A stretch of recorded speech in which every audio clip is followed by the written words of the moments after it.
What's up, lovely people? We made it to the best day of the week, Friday. We are here in the Chi, Chicago. Check out our @CNN10 YouTube shorts for a fun little nugget on one of the best tourist destinations here in Chicago. And no, it wasn't the pizza, although that was pretty darn good too. All right, we are motoring along this week, this year. It's already March 1st. I swear it feels like it was February just yesterday. Let's keep right on marching along. And now, we've been talking a lot about the election primary picture on the Republican side, right, in recent weeks. But today, we shift our focus to the Democratic primary, specifically in Michigan. President Joe Biden won that primary earlier this week with 81% of the vote. And while that is a massive victory, the vote revealed some red flags with a warning from progressives, young voters, and Arab American Democrats as they issued a sort of protest vote, if you will, in the form of an uncommitted vote. The Michigan primary gives voters the option to select uncommitted, meaning they're exercising a vote for their political party, but they're not yet willing to commit to any of the candidates listed on the ballot.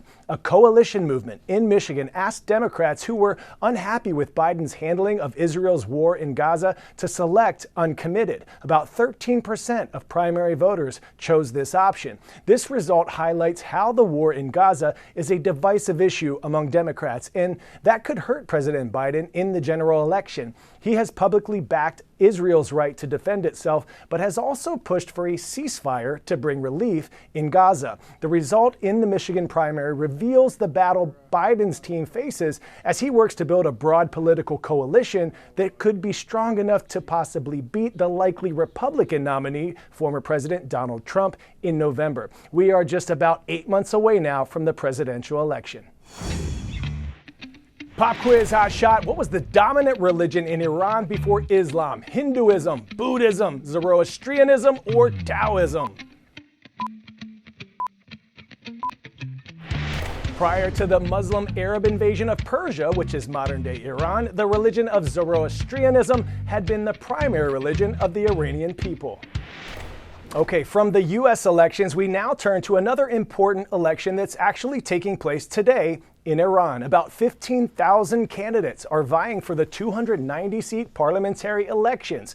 Also, 144 are competing for the 88 seats of the Assembly of Experts, which has the power to appoint the country's supreme leader, Iran's highest political authority. Currently, Iranians are facing an ailing economy as well as growing political distrust. Our Fred Pleitgen reports from Tehran as Iranian voters prepare to cast their votes.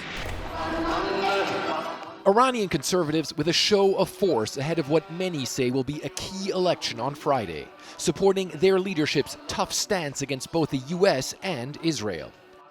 His sons Ihsan and Hossein dressed up in military fatigues, voter Mohammad Kalantari says he wants to show the U.S. Iran's strength. They know that Iran is a powder keg, he says. It only takes a spark to blow up the entire region. Iranian youth, me and the children, are wearing these clothes to say that we are the soldiers of this country.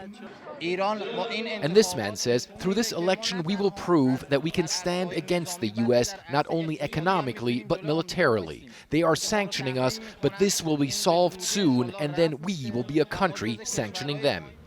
Tension between the U.S. and Iran has reached a boiling point as Washington accuses Tehran of supporting Houthis in Yemen firing missiles at cargo ships, as well as pro-Iranian militias in Iraq and Syria targeting U.S. bases there, including the January 28th attack killing 3 U.S. service members and wounding dozens. Iran denies any involvement, but has ripped into the U.S. for Washington's support of Israel and its campaign against Hamas in Gaza. At the conservative event, disdain for Israel on full display. Flags with the Star of David on the floor for people to step on. It certainly seems pretty clear how most of the people at this rally are going to vote in the upcoming parliamentary elections, but this event is really about something else. It's about getting out the vote. In fact, the supreme leader of this country has urged people to head to the ballot boxes to make sure there will be a high turnout. It's the first election since massive protests erupted in Iran in late 2022 following the death of Mahsa Amini after she was detained for violating hijab laws. On the streets of Tehran, get out the vote posters nearly everywhere.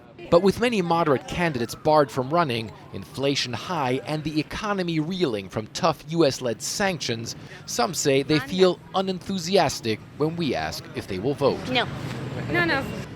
The country belongs to the people, this man says. There should be participation in the elections, but it should be freer with the presence of all groups and minorities. It's unclear if Iran's leaders can persuade more people to vote in an election deemed pivotal for the country's future.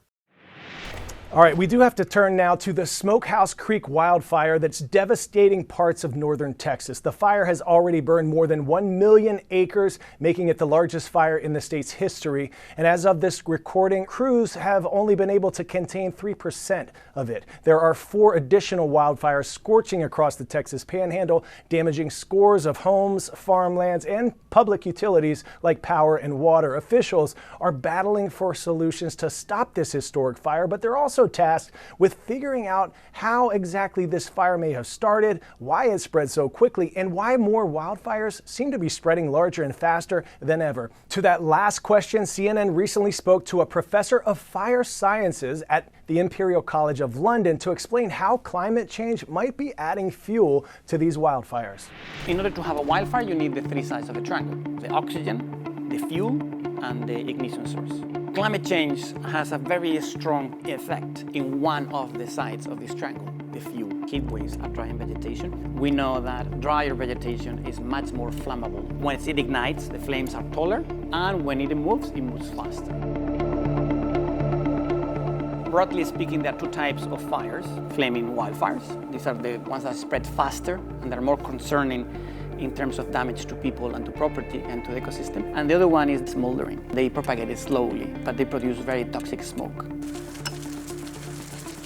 What is happening in Europe, what is happening in Australia, in the United States, there are so many changes that it's very difficult to quantify what is the climate, what is not. At the top of the Boreal and the Arctic, that's Alaska, that's Canada, that's Siberia, we are seeing an increase of bad wildfires. That is, for us, a clear sign of climate change.